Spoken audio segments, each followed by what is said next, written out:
Assalamualaikum warahmatullahi wabarakatuh.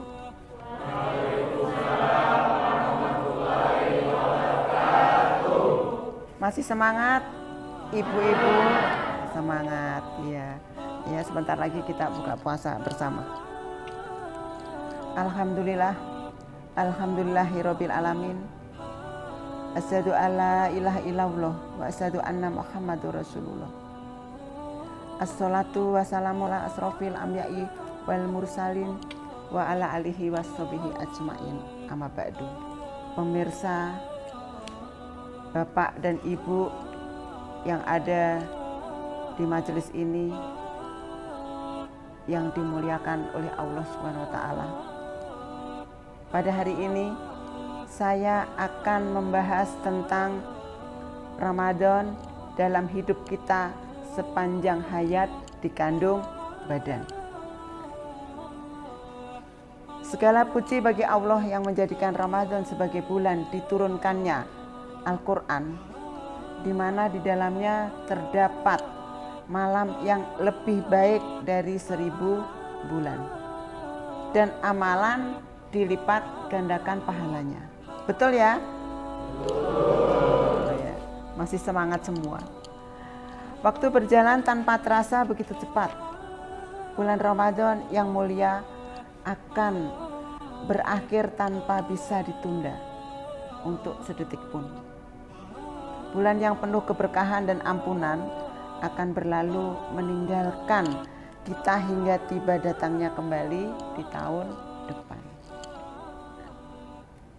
Sementara kita tidak pernah mengetahui apakah kita masih bisa menjumpai Ramadan berikutnya bersama dengan orang-orang yang kita cintai ataupun keluarga kita. Kita tidak ada yang tahu. Dan apakah kita masih diberikan kesempatan untuk beribadah dan beramal secara maksimal di bulan yang mulia ini?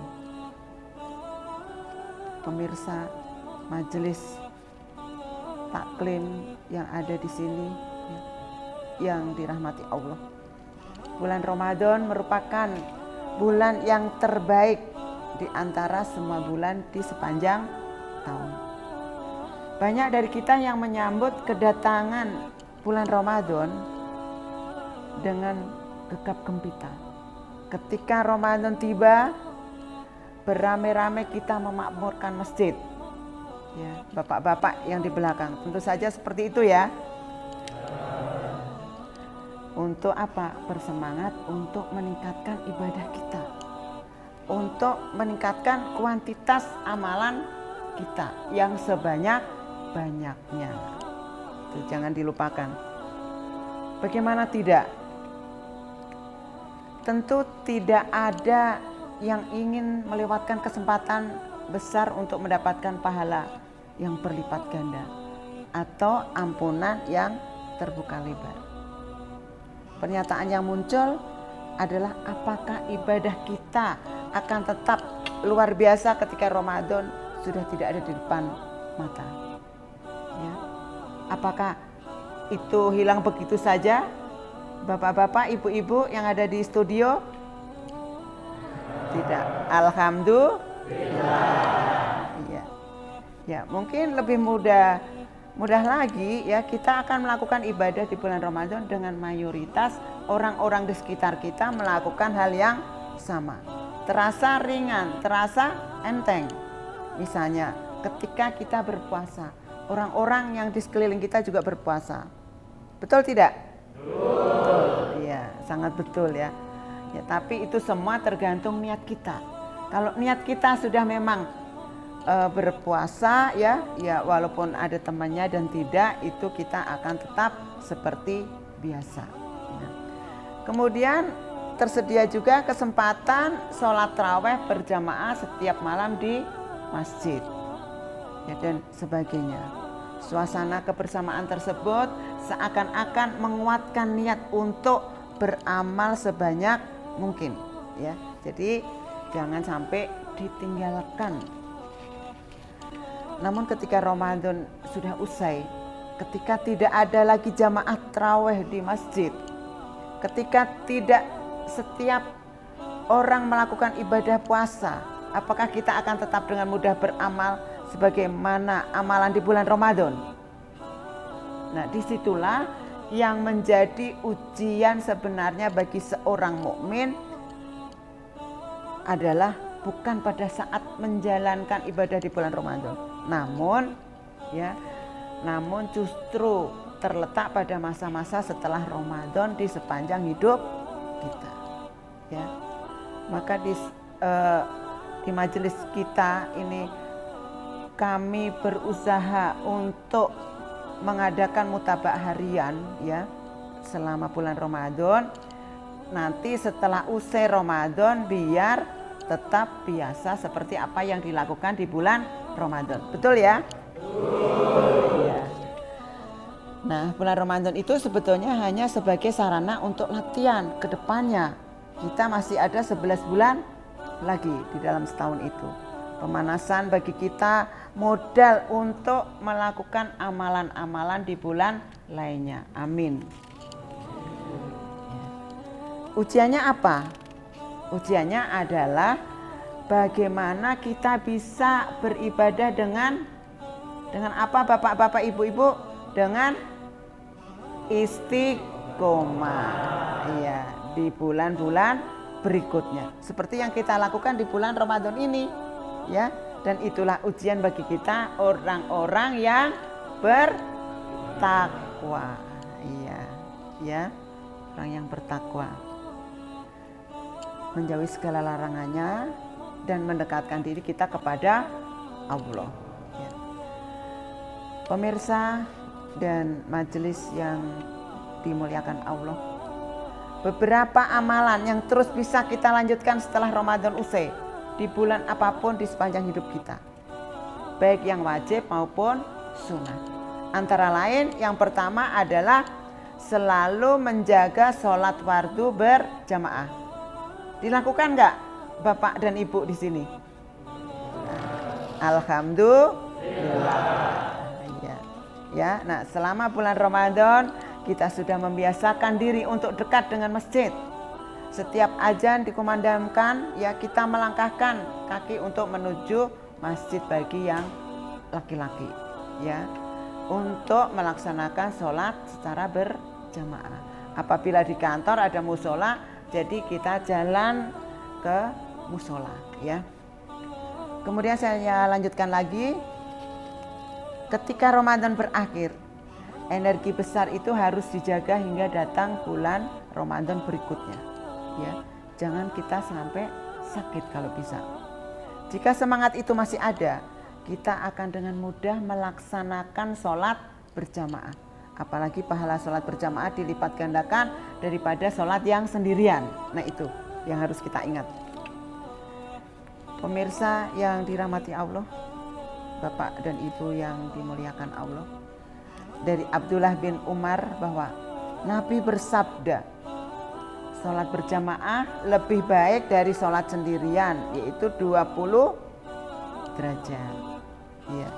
Dan dalam hadis yang lain Rasulullah Shallallahu Alaihi Wasallam bersabda, barang siapa yang berwudu di rumahnya, kemudian berjalan menuju salah satu rumah Allah, masjid ataupun musola, untuk menunaikan ya salah satu kewajiban dari Allah, niscaya Allah akan menggugurkan dosa dan yang lain, meninggikan derajat kita, ya. Itu hadis riwayat Muslim. Kemudian saya lanjutkan lagi yang kedua, yaitu melaksanakan sholat-sholat sunnah. Pendidikan yang sangat berharga dari bulan Ramadan salah satunya adalah kebiasaan memperbanyak ibadah sholat sunnah, ya. Seperti sholat, kalau malam sholat tarawih, ya, sholat tahajud, sholat witir, ya, dan sholat-sholat sunnah yang lainnya. Setelah Ramadan berlalu, hendaknya semangat yang kita peroleh tidak ikut berlalu, ya, kita masih tetap semangat. Berikut keutamaan dari sholat sunnah tersebut, yaitu sholat sunnah rawatib. Tidak ada seorang hamba yang melaksanakan sholat sunnah, ya, karena Allah, ya, setiap hari sebanyak 12 rakaat selain yang fardu, kecuali Allah membangunkan untuknya satu rumah di surga, ya, atau melainkan dibangun untuknya satu rumah di surga. Nah itu, ya, kita sangat merindukan seperti itu, ya, ya, bapak-bapak dan ibu-ibu di sini, ya, ya, itu untuk sholat sunnah rawatib. Kemudian sholat tahajud, ya. Ngantuk atau lapar yang di belakang, ya. Oh belum, alhamdulillah, ya. Sholat yang paling utama setelah sholat fardu adalah sholat di tengah malam, hadis riwayat Muslim. Nah itu. Kemudian sholat witir dari Abu Hurairah, ia berkata, Rasulullah berpesan kepadaku dengan 3 perkara, aku tidak akan meninggalkannya hingga mati. Puasa 3 hari setiap bulan, ya. Mudah-mudahan jamaah di sini juga banyak yang melakukan itu. Kemudian sholat duha tiap hari, ya, ya, alhamdulillah, ya, dan tidur setelah sholat witir, ya, itu. Kemudian yang ketiga yaitu membaca Al-Quran. Dari Abu Umamah Al-Bahili, ya, Rasulullah bersabda, bacalah Al-Quran, maka sesungguhnya ia akan datang pada hari kiamat memberikan syafaat kepada ahlinya, ya. Nah itu, ya, minimal 1 hari 1 juz, itu hadis riwayat Muslim. Mungkin sebagian besar dari kita sudah berhasil menghatamkan Al-Quran minimal sebanyak 1 kali, ataupun paling tidak mampu membaca sekian juz selama bulan Ramadan, ya. Mudah-mudahan bapak-bapak dan ibu-ibu di sini bisa dalam bulan Ramadan itu hatam 10 kali. Amin, amin ya robbal alamin. Iya, ya, itu yang harapan kita. Kemudian, akankah kebiasaan baca Al-Quran selama bulan Ramadan berlalu begitu saja? Ya, semoga tidak. Ya, jika dalam sehari kita bisa membaca buku, koran, majalah atau bacaan lainnya, ya, ataupun kita lihat YouTube, kita lihat IG, ya, dan lain-lain, maka kita juga bisa mengkhususkan waktu untuk membaca Al-Quran. Nah, nanti kalau sudah biasa akan menjadi luar biasa. Iya, masih semangat. Pemirsa dan Bapak Ibu yang dirahmati Allah, ya. Kemudian yang keempat yaitu melaksanakan puasa-puasa sunnah. Kita harus bersyukur kepada Allah karena telah mengizinkan kita untuk melakukan ibadah puasa sebulan penuh selama Ramadan. Setelah Ramadan berlalu meninggalkan kita, hendaknya kita tidak meninggalkan ibadah puasa sunnah yang dianjurkan di bulan selain bulan Ramadan. Puasa sunnah yang diwajibkan antara lain puasa 6 hari waktu bulan Syawal, ya. Kemudian setelah itu puasa hari Arafah, yaitu hari ke-9 di bulan Dzulhijjah. Kemudian puasa Asyura, ya, puasa Asyura tanggal 10 bulan Muharram. Selain itu ada lagi puasa apa lagi? Bu Yeni, ya, dari Majelis Taklim di Bekasi, ya, puasa Senin, Kamis. Kemudian yang biasa dilakukan juga puasa sehari tidak adalah puasa Daud. Nah, itu mudah-mudahan pemirsa dan hadirin yang ada di sini juga bisa melakukan seperti itu. Amin. Ya, ya. Saya lanjutkan lagi yang berikutnya. Taubat dan istighfar kepada Allah. Bulan Ramadan adalah bulan penuh ampunan, di mana kita pasti telah memohon ampun kepada Allah atas segala dosa dan kesalahan yang telah kita lakukan selama hidup kita atau setahun sebelumnya, ya. Namun ketika Ramadan berakhir bukan berarti kita berhenti meminta ampun dan bertobat kepada Allah. Justru kita dianjurkan untuk tetap senantiasa memohon ampunan dan terus bertobat kepada Allah, ya, karena kita banyak dosa. Kemudian dalam firman Allah, dan bertaubatlah kepada Allah hai orang-orang yang beriman supaya kamu beruntung. Nah, itu Al-Quran surat An-Nur ayat 31. Saya lanjutkan lagi, ya. Semoga nanti di saat bulan Ramadan berakhir, ini tidak berarti berakhir pula semangat yang kita peroleh dari melakukan amalan-amalan ibadah di bulan Ramadan. Marilah kita senantiasa memaksimalkan diri dalam beramal soleh menuju pribadi yang benar-benar bertakwa kepada Allah. Mari kita jadikan Ramadan dalam hidup kita sepanjang hayat dikandung badan. Nah, itu maksudnya, ya, tadi dengan judul Ramadan dalam hidup kita sepanjang hayat dikandung badan. Apa yang kita lakukan itu setelah Ramadan usai tetap kita melakukan seperti saat-saat Ramadan seperti ini. Betul ya, Bapak dan Ibu, ya. Itu saja yang dapat saya sampaikan. Sebentar lagi sudah mau buka puasa, ya. Semoga puasa kita pada hari ini, ya, diterima oleh Allah Subhanahu wa taala. Dan semoga apa yang saya sampaikan dapat bermanfaat bagi kita semua. Mohon maaf apabila ada kesalahan dalam penyampaian.